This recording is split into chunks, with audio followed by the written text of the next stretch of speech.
Salvete, discípuli, soy el tutorísimo, tu profesor favorito, y vamos a iniciar la temporada 4 de este canal con un vídeo de primero de la ESO, con el vídeo de la unidad introductoria que he venido a llamar Unidad 0, el estudio de la historia, en el que vamos a hacer una pequeña introducción a esta disciplina que vamos a estudiar.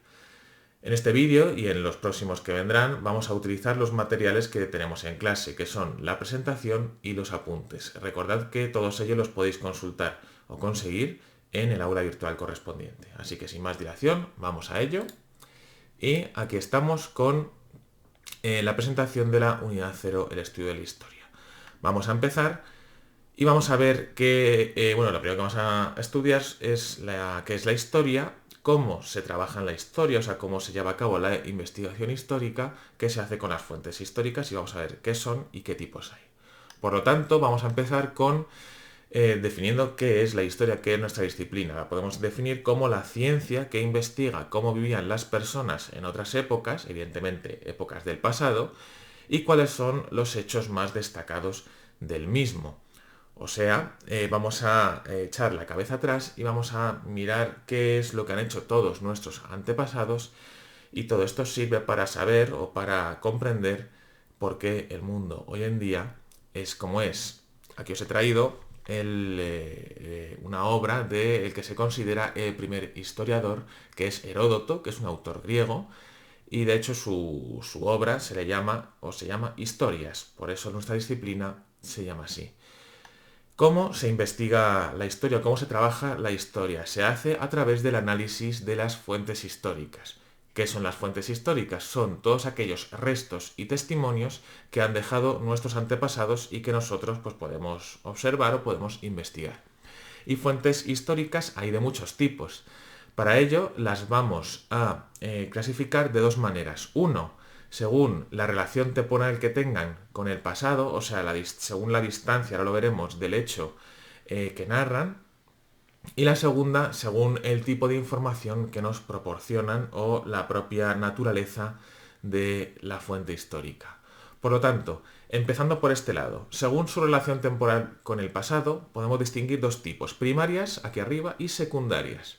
Las primarias son aquellas fuentes que están elaboradas por personas que han participado directamente en los hechos o que los observaron directamente, o sea, que han sido testigos del hecho que están narrando o del que han participado. Por ejemplo, un documento antiguo estará escrito por una persona, o sea, y que narra un hecho antiguo, pues estará escrito por una persona que vivió esa época, por lo tanto es un testigo directo, sería una fuente primaria. Las fuentes secundarias son aquellas que son o que están hechas posteriormente a los hechos de los que están informando y casi siempre son obras de historiadores. También se les llaman fuentes historiográficas. Por ejemplo, aquí tenemos un libro de Historia del Perú y es un libro moderno, es un libro que ha hecho un historiador actual, pero claro, si habla de cómo vivían los incas hace 500 años, pues entonces está hablando de un hecho que pasó 500 años antes de su época, por lo tanto, no es un testigo directo y sería una fuente secundaria. Por otro lado, según el tipo de información que nos presentan, tenemos varios tipos de fuentes. Tenemos, para empezar, las fuentes orales son aquellas que son narradas o que son contadas. Son lo que hoy llamaríamos audios, ¿no? Una grabación sería una fuente oral, sí, pero también es todos aquellos relatos que han pasado de boca a boca a lo largo de la historia. Las fuentes iconográficas, o también llamadas audiovisuales, son aquellas que podemos observar. Son cualquier tipo de imagen, fotografía o vídeo que pues, nos muestra alguna escena del pasado. Después tenemos las fuentes escritas, que son cualquier tipo de texto sobre el pasado, cualquier tipo de documento histórico. Ya puede ser un libro, un periódico, un decreto, etc. Y por último, las fuentes materiales, que son cualquier tipo de construcción u objeto, como pueden ser lo que se suele encontrar en los yacimientos arqueológicos, monedas, trozos de cerámica, huesos, herramientas, etcétera, etcétera. Así pues, repasamos según su relación temporal con el pasado, primaria si es coetánea a los hechos, o sea, si se fabrica a la vez que el hecho que informa; secundaria si es posterior, según el tipo de información; materiales si son objetos; escritas si son documentos o son textos; orales si son habladas; y audiovisuales si son imágenes. Así pues, vamos a ver algunos ejemplos. Esto es un libro medieval que está hablando pues sobre eso, es de la historia de los hebreos y de los cristianos. Esto sería una fuente escrita, y sería una fuente primaria si está hablando, no sabemos el contenido porque está en latín; si está hablando de hechos recientes sería primaria, o hechos coetáneos; pero si esto, al ser un libro, una crónica de los hebreos y de los cristianos, si está hablando de la historia temprana de los hebreos y de los cristianos, sería una fuente secundaria, porque está hablando de su pasado. Esto es solo fusilamiento del 3 de mayo de Goya. Sería una fuente iconográfica, porque es una imagen, es un cuadro que está en el Museo del Prado, y además es una fuente primaria, porque Goya vivió en la época de la Guerra de la Independencia y presenció estos hechos. Esto es un yacimiento tartésico, y aquí podemos ver unos huesos de unos animales que han sido sacrificados. Estos huesos serían fuentes materiales y serían fuentes primarias, porque los animales fueron sacrificados pues, en el momento en el que murieron y en ese lugar concreto. Por lo tanto, son fuentes primarias, como todas las fuentes arqueológicas por otra parte. Aquí tenemos unos libros son diarios del Ministerio de la Guerra de España de los años 30. Esto sería una fuente escrita y sería una fuente primaria, porque un diario está narrando los hechos que ocurrieron ese mismo año, y estos diarios los han hecho oficiales que han vivido durante ese año. Por lo tanto, es una fuente primaria y escrita. Esto es una fotografía muy famosa de unos obreros que están descansando durante la construcción de un rascacielos en Nueva York. Esto sería una fuente primaria, porque la fotografía se tiene que hacer necesariamente en el momento que se observa, ¿no?, en la propia fotografía; y por otro lado es una fuente iconográfica porque se trata de una imagen.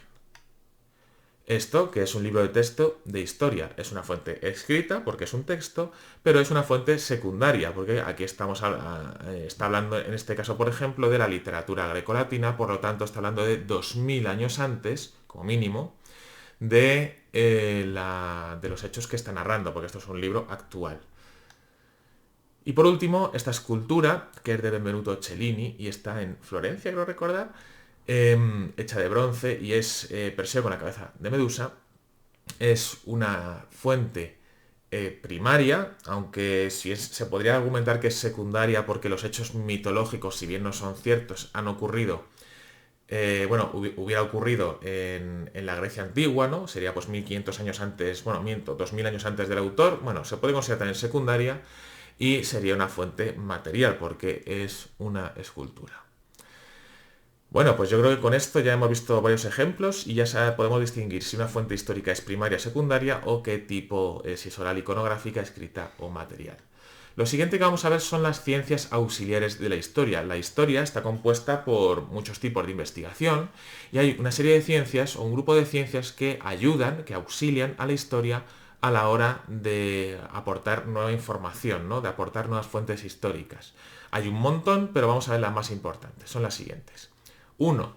La arqueología es la que se ocupa de todos los restos materiales, ¿no?, que por lo general suelen estar enterrados, ¿no?, y se descubren en estos yacimientos. En este caso tenemos el suelo de una casa noble, de una casa patricia romana, de una domus.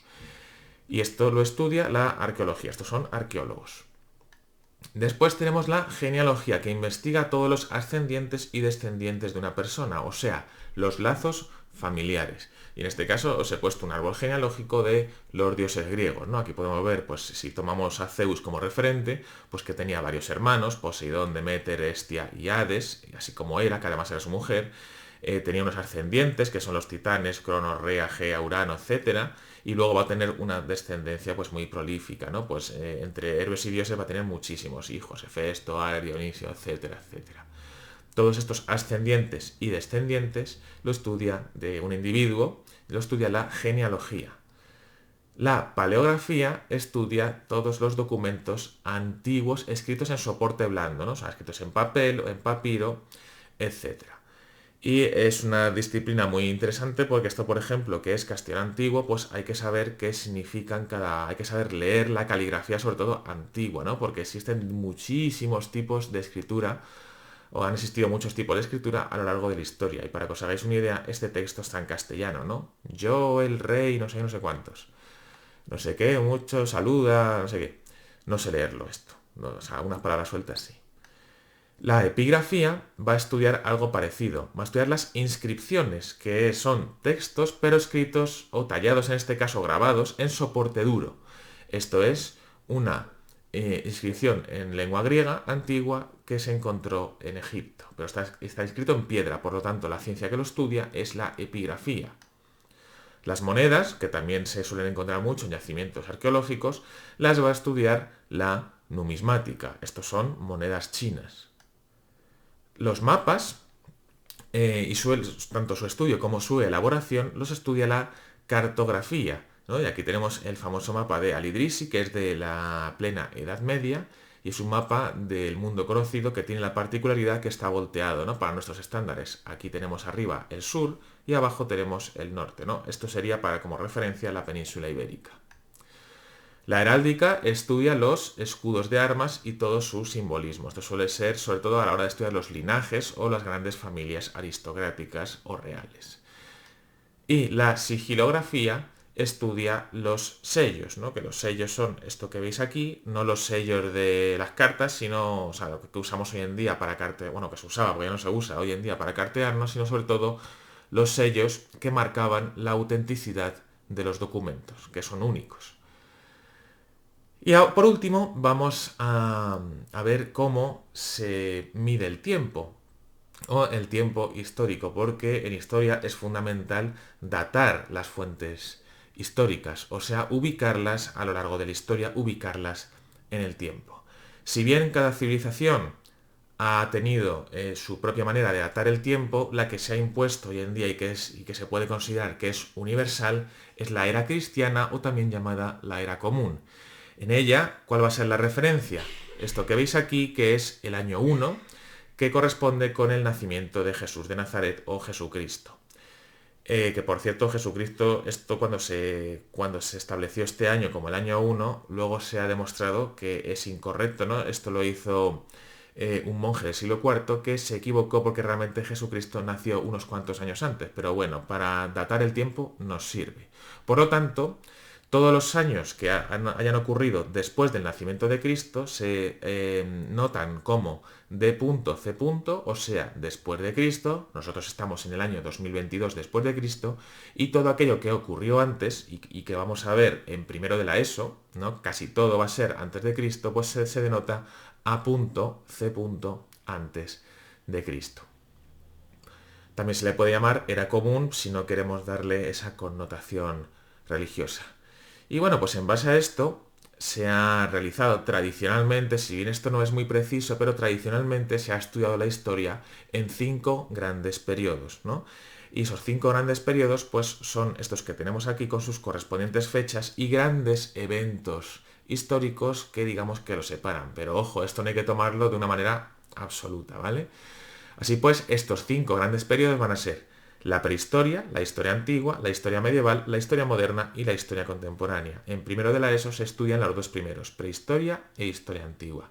La prehistoria comienza con la aparición de los primeros homínidos, antepasados de los seres humanos, aproximadamente en el año 5 millones antes de Cristo, y termina con la aparición de la escritura, más o menos en el 3500 antes de Cristo en Egipto y Mesopotamia.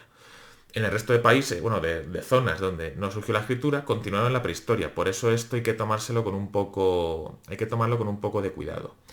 La historia antigua comienza con la aparición de la escritura y va a terminar con la caída de Roma del Imperio Romano de Occidente, cosa que veremos en el año 476 después de Cristo. La historia medieval y moderna, que vosotros la estudiaréis en segundo de la ESO, comienza en el 476 y termina en 1453 con la caída de Constantinopla, el caso de la Edad Medieval, y la Revolución Francesa en 1789 en el caso de la historia moderna. En algunos sitios veréis que el final de la Edad Media o el comienzo de la Edad Moderna lo ponen en 1492 con descubrimiento de América. Por último, la historia contemporánea dura hasta nuestros días desde el año 1789, aquí tenéis 2011, pero bueno, sabéis que estamos en el año 2022. Así pues, recuerden, prehistoria, edad antigua, edad media, edad moderna y por último, la edad contemporánea hasta el día de hoy. En la prehistoria vamos a estudiar cómo vivían los primeros seres humanos. En la edad antigua vamos a estudiar fundamentalmente Egipto, Mesopotamia, Grecia y Roma. En la Edad Media, pues todo lo que sería la caída del Imperio Romano, el auge del Islam, la reconquista española, hasta el descubrimiento de América y el emergimiento de la era moderna, en el que se triunfa el absolutismo y el antiguo régimen y se crean los grandes imperios europeos, para llegar por último a la edad contemporánea con estos grandes avances tanto históricos como tecnológicos y los grandes conflictos como la Primera y la Segunda Guerra Mundial. Así pues, con esto hemos terminado y espero que os haya quedado pues, más claro esta unidad. Ya sabéis que para cualquier duda podéis contactarme por los canales habituales. Muchas gracias por haber visto el vídeo y nos vemos en el próximo. Adiós.